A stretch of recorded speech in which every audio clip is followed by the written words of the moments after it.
계속 말씀드리겠습니다. 드디어 이제 바울이 잡혔습니다. 자, 여기 보니까 21장 37절에 바울을 데리고 영문으로 들어가려 할 그때 바울이 천병들로 이르되 내가 당신에게 말할 수 있느냐? 가로되 네가 헬란말을 아느냐? 이런 말씀이 있습니다. 자, 뒤에 여기 22장에서는 히브리말을 했다고 되어 있죠. 그러니까 바울은 언어에 능통한 자. 이 바울은 그 당시 엘리트 중에 엘리트입니다. 우리가 사람의 일생을 어떤 삶을 살냐면 몇 가지 유형을 보면은 첫 번째 순탄하게 사는 사람이 있어.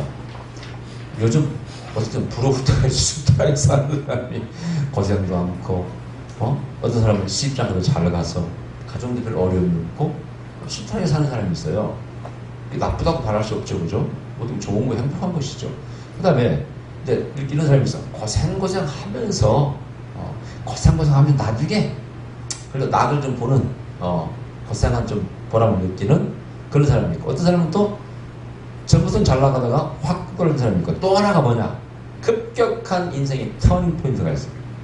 급적인 인생 살아가 이렇게 살다가 완전히 한번 부산 가다가 서울 올라오는 그런 인생을 역전되는 그런 인생을 사는 사람인데, 바울이 삶이 그런 사람이에요. 바울이 아마도 젊었을 때 어렸을 때 삶은 1년 시절은 행복했으리라 짐작이 갑니다. 왜? 오늘 본문에 나오잖아요. 나는 유대인 중에 유대인이요. 가말리엘 문화생이요. 당시 가말리엘 하면은요, 그 선생님 이름으로 그냥 뭐가 올라가는 그분 밑에서 배워? 요즘 서울대학교 다녀? 이런 식이고, 하버드 나왔어? 이런 식이에요. 그 당시 최고의 학교입니다.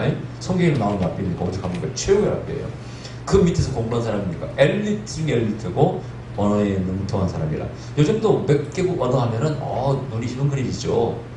가끔 보면은 뭐 6개국을 능통하는 사람도 있더라고. 하여튼 여러 가지 다 하는 사람도 더 있지만은 나는 진짜 대단한 생각이 들어요. 근데 바울이 그런 사람이에요. 그런 사람이 또 여기 신앙적인 면에서 자기의 분명히 뭔가 신학에 분명히 서 있는 사람이에요. 그죠? 자기는 여호와 하나님을 위해서 인생을 바치겠다고 하는 사람이니까. 그리고 한쪽으로 막 치달려갔던 사람이에요. 하나님이, 구약의 하나님 진짜 하나님이니까 구약을 지켜야 돼. 이 진리야. 그리고 바로 신약 당시 예수는 사회를 비켜주고 이렇게 다 생각하고 이게 딱 굳어있는 사람이에요. 한마디로 막 바뀌어서는 사람이에요. 그래서 자기는 막 치달려가는 사람이에요. 갈라디아서 말하기를 나는 동료 영접자 누구보다 유대인을 지나치게 믿었다. 나는 2등은 절대 하기 싫은 사람. 1등 아니면 안 돼. 그래서 자기가 또 나중에 그 스데반 돌을 실을 때도 자기가 주동자라고 다 고백하고 있잖아요. 그런 사람이 변화하기가 쉬워요, 어려워요? 참 어려운 일이에요. 바울의 변화 자체는 기독교 신학적으로 굉장히 의미를 줍니다. 내가 전에 말씀드렸죠. 왜 예수님이 필요하냐 이거야. 바울처럼 열심히 믿으면 됐지, 구약을. 그래 안 그래요? 왜 시장이 필요해요? 왜 예수님이 또 필요하냐 이거야. 여기다 답을 준 게 바울이라고 했잖아요. 누가 또 한 사람? 고넬료. 고넬료가 유대교를 믿었어. 표당을 지어 바쳤어. 헌금도 잘해. 전도도 잘해. 기도하고 구제도 잘해. 근데 예수님 왜 필요해요? 왜 베드로를 통해서 예수님 만나게 영접하게 하냐 이거예요. 이게 바로 신학적인 답이에요. 제가 여기서 우리 복음에 대해서 더 이상 흔들리지 않았다고 했잖아요. 제가 시작교 다닐 때 종교다원주의가 유행했었다고 했잖아요. 그래서 막 그때 굉장했어요. 그때 이제 지금 김용옥 교수 책이 동명학 어떻게 할 것인가가 데이트를 쳤습니다. 저도 물 읽었죠. 읽고 그거 읽고 또 그 감리교 변선한 학장 말 들으니까 큰일 났네. 한날에 가보니까 누가 텐트가 여기 젖혀 있고 여기 젖혀 있고 여기는 불교 신자, 여기는 기독교 신자, 여기는 뭐 회교 신자 다 청교가 있다라는 거야. 한국만 잘 믿으면 간다는 거야. 그럴싸한 거야. 그럴싸해. 그 순간 제 마음속에 내가 막차를 탔구나. 내가 이제 종교다원주의가 유행하게 되면은 누가 교회를 하고 있냐, 누가 11조 하면, 누가 뭐 술도 안 먹고 담배 담배 힘들게 하고 맨날 주일날 가다 예배드리 하고 맨날 수요일날 뭐 새벽에 나오라고 하는 교회를, 종교를 누가 믿겠냐. 다 친들할 것 같으면은 난 불교 가서 말이야. 기어장 하나, 쪽팔 하나 뭐 기증하고 손님 들어오면 돈 많은 2만씩 드리고 시주하고 나만 다 관세 보살하고 이러면 천당가는 누가 뭐 그걸 그리 가지고 교회 나오겠냐 이거야. 뭐 그런 생각이 복잡하게 막 들었어요. 제가 솔직히 이것저것 생각하다 보면 밥 굶는 거 아니야 이렇게 목소리가지고 별 생각이 다 들어. 근데 그때 우리 신학교 다닐 때 야간 신학교에 로마서 교수님이 숙제를 내줬어요. 로마서를 몇 열 번인가 이상 읽고 주제를 나름대로 적어서 레포를 썼느라는 거예요. 그래 거기 이제 믿음으로 구원받는다는 그 은혜로서 구원받는다는 그 교리가 강하게 갈라디아서나 로마서 나오잖아요. 그걸 제가 이제 잘 써서 예약 좀 받으면서 하여튼 이렇게 정리가 되는데 결정적으로 바로 바울의 인생의 역전, 변화, 그 다음에 고넬료 이 사건에서 왜 예수가 필요하고 왜 신앙이 필요한가, 왜 유대교만 가지고도 뛰어난 종교인데 비교정격적으로 볼 때 뛰어난 신관, 유일신관, 구제가 강하고 윤리가 있고 종교의식이 발달되어 있어. 굉장히 이성적으로 뛰어난 종교입니다. 거기 신관이 뚜렷하잖아요. 유교가 다르잖아요. 그래서 근데 왜 신학이 또 필요하냐 이거지. 왜 예수님이 또 필요하냐 이거지. 여기는 답은 바로 예수님을 만난 바울의 사건. 그렇지? 그래서 바울의 변화는 정말 우리에게 신학적으로 굉장히 중요한 의미를 둔다고 이 방송 보는 사람들이 명심해야 돼. 진짜. 왜 예수님이 필요한가에 대한 답을 저는 늘 말씀드렸죠. 계시도, 저는 예언자지만 계시도 중요하지만은 이성도 정말 중요하다고. 예수님이 가르치신 정말 사랑과 용서가 정말 이 보편적인 진리가 가진 위대한 진리라고. 아무리 예언, 치유, 그것은 부수의 것이지 그게 주가 아닙니다. 예수님 가르치신 진짜 사랑과 용서와 하나된 하나님의 자녀로서 우리가 평화를 누리고 하나님 나라가 이루어지고 그리고 영생이 있고 천국이 있는 이런 중요한 교리들이 정말 보편적이지만 중요한 거라고. 정통적인 신학이면서 중요한 거라고. 우리가 조금 보면은 유행하는 신학을 따라갈 수가 있어요. 이렇게 옛날에 우리 학교한테 한참 유행했던 해방신학이라든가 이런 신학 근데 그것들 나쁘다는 게 아니라 정통신학의 기반 위에서 쌓여져야지 그쪽으로 달려가고 이걸 무시하면 안 돼. 우리 후배들이 좀 그러더라고. 그래서 우리 한번 농활 셀만과 막 태풍이 걸어쳐가지고 경상 쪽에 큰 피해가 나서 방학 때를 갔어요. 이제 봉사활동 해가지고 낮에 일하고 밤에는 텐트 안에서 이제 토론하는 거예요. 이제 그때 난 항상 좀 이렇게 리버를 하면서도 좀 기본이 딱 잡혀있는 편이에요. 제가 막 후배들은 막 해봤죠. 뭐 어쩌고 얘기하는데 그것도 필요하다. 그러나 정통신학을 절대 무시하면 안 된다. 우리 인간의 죄를 얘기하고 근본적인 문제가 뭔가를 지적해주고 거기서 해결책, 구원의 방책, 도리를 갈 수 있는 정통신학을 절대 무시하면 안 된다. 이것은 유행이다. 요즘도 해방신학 말하는 사람 별로 없잖아요. 그때는 얼마나 인기가 많은 거구나. 좀 말씀드리게. 특히 자유주의 신학 좋아하는 사람들은 아주 그냥 빠져있었죠. 근데 그게 잘못 나가더라고. 장신대 갔을 때 이제 현대신학 하는 그 서클이 일화가 있는데 현대신학이라는 서클이 그런 자유주의 신학을 좋아하는 서클인데 나도 거기 가서 이제 한번 끼워보려고 갔더니 모임을 갔는데 카페에서 모이는데 담배를 다 피우고 있는 거야 신학생들이. 근데 내가 깜짝 놀라가지고 나는 예수 잘 믿으려고 담배 끊고 술 다 끊고 왔는데 이런 것들이 인정 시작하는 거야. 이 철이 없는 놈들까지 못 놀겠다는 사람들 나이도 물론 좀 더 어리죠. 나는 이제 예수님이 누군가 하나님 누군가를 잘 알고 잘 믿어보려고 세상의 악을 버리고 끊고 왔는데 이 녀석 인자 시작하고 있는 거야. 담배를 피우고 있는 거야. 구원과 관계없다. 있는 애 있지만은 그럼 세상을 어떻게 당신이 변화시키고 구하려고 해? 세상과 똑같아가지고 어떻게 세상을 구해? 우리도 동일도 보니까 밤에 기숙사에 나가가지고 소주병을 사들고 와요. 살짝 들켜. 그럼 당황스러워서 숨겨보고 있는데 아니 나는 나 술 좋아했잖아 옛날에. 나는 술 다 끊고 정말 예수님 닮아가려고 왔는데 이 사람들은 아직도 술을 못 끊었네.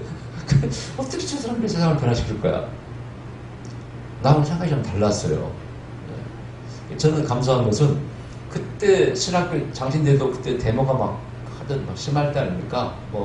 교수 중에 8인방 물러라 유창 깨고 막 난리 있을 때야 맨날 정신대로 2,3,000명이 물러라 하고 줄서 다니 이렇게. 근데 그들이 전부 다 보면 요즘 문동권이에요. 그래서 사회주의 사상에 물드는 애들이에요. 대학을 나가보면은 전부 쿠바가 자기들 이상적인 나라예요. 쿠바가. 대화가 안 됩니다. 대화가 안 돼요. 그때 이제 그 칼리 추락 사건이 전에 있었는데 그것도 남한에서 일으켰다고 가짜 요즘 뭐라고 그런 걸 돌아다니 그걸 믿고 그걸 주장하는 사람들이요. 오직 한심했으면 그랬어요. 너희들 신학 분석학이라고 그러지? 신학적으로 다 공부했지 않냐? 한번 생각해봐라. 우리가 무슨 힘이 있어서 이 미국이 입을 막고 우리가 말 이렇게 했으면 미국이 다 알고 전국이 다 알고 있고 그 문제가 무슨 나라? 바레인인가? 바레인. 그 나라에서 다 조사해서 알 텐데 어떻게 그 입을 다 막나 우리가 정부가 무슨 힘으로? 불가능한 일이다. 고등 분석을 한번 해봐라. 신학적인 그 분석하고 있어요. 고등 분석. 근데 비평, 고등 비평학이라고. 그러니까 그러다 안 통해. 예. 저는 굳건히 흔들리지 않았어. 예. 바로 바울이 저희 깨달음을 줬거든. 아멘. 그러면서 기분이 쫙 갇혀있어. 그래. 정말 사랑과 용서와 예? 성경에서 가르치고자 하는 하나님 나라의 개념이 정말 진리야. 여기 시작해야 돼. 해방신학이 또 너무 치우치면 안 되잖아요. 흔들고 치우치면. 근데 바울이 이런 전환점이 온 거야. 내가 믿던 찌들었을 때 혼에 새기는 교육이라고 그래. 그 앞에 만드는 교육은요. 맞아. 그러면 신명기장도 가르치셔 하는 거예요. 선생님들 암송시키고 토라학교가 다 있어 지금도. 근데 그런 교육을 받았기 때문에 변할 수가 없는 거야. 이것은 논리로서 설득으로는 도저히 변할 수 없는 거야. 오릭 타믹스 당에서 자기 고백처럼 잡아가고 기독교인들을 핍박하려다가 그 가운데 부활하신 예수를 만난 것이 완전히 그 영혼을 충격파준 거야. Who is Jesus? 예수는 누구란 말이야? Is he my God? 말로 그가 내 주님이란 말이야. 충격적인 거야. 충격. 여러분 예수 믿는 사람 이런 마음에 충격이 좀 있어야 돼요. 이게 진리인가 정말? 한 생각해 보세요. 신앙생활이 어떻게 보면 정말 재미없는 거예요. 그래 안 그래요? 물론 나름대로 뭐 찬양도 재밌고 다 있지만은 그러나 내가 객관적으로 비교할 때 예수 안 믿는 자가 누리는 즐거움이 더 즐거워, 더 자극적이고 저는 뭐 도로주국 때도 밤새워 해봤고 고속도 막 쳐갖고 술도 막 먹고 고고춤도 쳐보고 다 해봤잖아요. 옛날 비교해보면은 흥과 재미는 기독교가 좀 떨어져 솔직히. 다만 진리에 대한 확신. 아멘. 진리에 대한 확신. 이렇게 살아야 된다. 당일성, 진리성. 여기서 비교가 안 되는 거죠. 영원성. 아멘. 내가 술 영원히 먹고 살 수 있는 것도 아니고, 그죠? 누구 보면 해로운 것이고. 이러면서 비교했을 때 이게 당연히 진리고 여기서 우린 즐거움 찾아 나가야 되지만은 그러나 세상적인 큰 쾌락에서는요 기독교는 게임이 안 되지. 예. 저 형님 여러분 도로주국 때 해보셨나요? 사도장갑 쥐어봤냐고 이러면요. 그 짜릿한 맛을 여러분 아십니까? 안 해본 사람 말을 못하지. 표 한 장이 들어서 확 막 변화가 나와. 굿땡을 잡고 해봐. 그 맛을 알아. 그래서 그런 사람이 변화된다는 게 버리고 온다는 것은 쉬운 게 아니에요. 이 영적인 충격파가 오늘날 세계에도 주어야 돼. 아멘? 이 사람 어떻게 변화시켜? 마약이고 뭐 쾌락에 빠지고 어떻게 변화시키냐고. 이건 영적인 충격밖에 없습니다. 그래서 바울의 이 변화가 한 인간의 변화가 세계를 변화시켰잖아요. 그래서 바울이 결국은 유럽에 바로 문명의 아버지라는 말을 듣게 되고 돌아와서 지금 그래서 한국에도 오게 되고 그렇게 쓰임받게 되는 것입니다. 여기서 지금 그걸 얘기하고 있어요. 야, 헬라어로 말하고 히브리 방언으로 말하는 이 엘리트가 변화되어서 위대한 삶을 살았어요. 그런데 또 한 가지 중요한 것은 지식인들이 변화되는 게 쉬운 게 아니에요. 그죠? 좀 안다고 컴팍하게 끼는 사람이 영적인 삶이 되는 건 참 쉬운 게 아니에요. 이 영성과 지성을 같이 겸받는 게 참 어려운 거예요, 여러분요. 신학교 가보세요. 교수들 다 지성에 뛰어나잖아요. 뭐 유학 갔다 오고. 영성은 꽝이거든.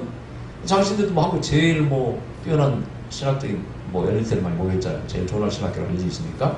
들어보면은 훌륭하죠. 다 훌륭한데 영성을 겸비한 교수님 만나기 좀 어려워요. 몇 분 계시긴 계시지만 그것도 초보적인 겁니다.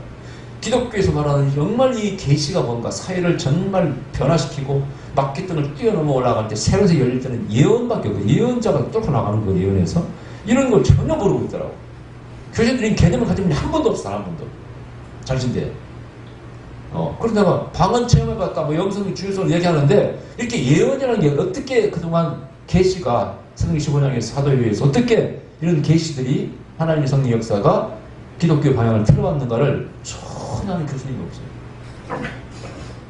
그러다가, 그 당시에는 영성이 몰랐을 때니까, 그런 일을 했는데, 이제 나중에 개척하고, 성령의 세계를 알게 되고, 나중에 토라까지 공부하니까, 내가 고생 공부할 때 그 훌륭한 분들이 알고 있는 지식은 뭐야 도대체? 너무 어떻게 좀 그렇네. 근데 토라, 내가 변호시킨 첫 영적인 체험력 두 번째가 토라의 공부라고 했잖아요. 토라를 공부하니까 우리가 몰랐던 게 너무 많네. 정신대에서 이런 거 아무도 가르치는 교수가 없었는데 이게 사실이 아니야 이게 성경에. 유대인들의 성경을 기록했으니까 유대인 사상을 모르고 어떻게 성경을 해석한다는 거야. 저부터 서방 교부들의 해석만 가지고 배워왔단 말이죠. 유대인이 핍박했다. 예수를 죽였다고 핍박했던 그런 서방 교수들의 신학이 영향을 미친 거란 말이죠. 아, 이거 잘못됐구나, 이거. 자, 그런 생각이 들어요. 바울의 그런 완전히 변화가 세계를 변화시켰습니다. 그걸 잔잔히 얘기하는 겁니다. 자, 그 다음에 여기 보니까 28절에 첫 번째 대답할 때 나는 돈을 많이 들여 이 시민권을 얻었노라. 바울이 그러되 나는 나면서부터라. 그 당시 시민권은 이제 요즘에 미국 시민권하고 또 다릅니다, 여러분요. 그 당시에는 세계 아주 막 가장 강대한 제국이 로마 아닙니까? 지금은 뭐 로마처럼 강대한 제국이 아니에요, 미국은. 지금 뭐 중국도 막 대항하잖아, 이렇게. 로마는 그 당시 그 유적지를 가봐도 정말요. 우리가 뭐 로마 시대가 보세요. 예수님 탄생이 전부터 로마가 체계화가 되어 있기 때문에 그때 그 대리석, 그 거성 문화라고 그러죠. 거성 시멘트 문화라고. 지금 시멘트 같아. 그걸 만든 거지. 큰 기둥들과 그 뭐 콜로세움 같은 그런 경기장과 그게 이미 다 그때 있었어요. 도서관이 있고 다. 응? 그러니까 엄청난 문화와 문명이 발달한 게 바로 로마예요. 그래서 그 시민권을 가진다는 것은 엄청난 일이에요, 사실은. 그만 가지고는 한 번 재판도 못 합니다. 황제가 재판을 해요. 그러니까 지금 바울이 로마로 가는 겁니다. 예. 근데 그것을 나는 나면서 가지고 있다. 난 돈 좀 샀다고 전부장이. 그러니까 나는 나면서 저걸로 다. 그러니까 그럼 네 아버지가 얼마나 부자고 얼마나 로마에 공을 했길래 이걸 받은 거야? 깜짝 놀랍니다. 그래서 막 패고 고문하고 하려다가 딱 스톱하고요. 결국은 로마로 압송이 보내잖아요. 바울이 그런 사람이었어요. 자, 그래서 그런 변화가 있는 사람에서 뭐가 나오느냐? 거기서 색다른 게 나와요. 뭐가 나올까요? 예수님을 다시 봅니다. 그러니까 베드로나 안드레 12제자들은요, 예수님을 체험했어요. 그죠? 가장 기적을 많이 체험하고 직접 배웠지만은 예수님을 제대로 모릅니다. 이해가 돼요? 왜 그럴까? 첫째, 당연히 그런 줄 알아. 그 다음에, 우리의 뭐 예언자 정도? 이렇게 생각해, 이렇게. 뭐, 엘리야, 엘리사, 뭐 이런 예언자 정도? 선지자, 이렇게 생각하는 거예요. 왜냐면은, 부활하신 예수님 나타나가지고, 네가 빅바는 예수라. 이게 아니었잖아요? 그냥 선생님이 불러가지고 따라다니다 보니까, 참 희한하다. 기적이 일어나고, 말씀도 참 새롭고 은혜로운데, 좀 존경하고 따랐겠지, 그죠? 다 도망갔잖아요. 예수님 빅바는 다 도망갔잖아요. 확신이 없었다, 이거예요, 확신이. 성령 체험하고 오신 절날, 완전히 이제 다지게 된 것이죠, 신앙이. 근데 바울은 핍박하다가 부활하신 예수님으로부터 나는 내가 핍박하는 예수를 하면서 코펠, 어린이 구슬을 들이 전환이라고 하죠. 완전히 바뀌는 거예요. 천동색, 지동색 바뀌는 것처럼 바뀌는 이렇게 그런 변화를 체험한 사람이 그 눈으로 보니까 예수님 하나님이라는 거예요. 그죠?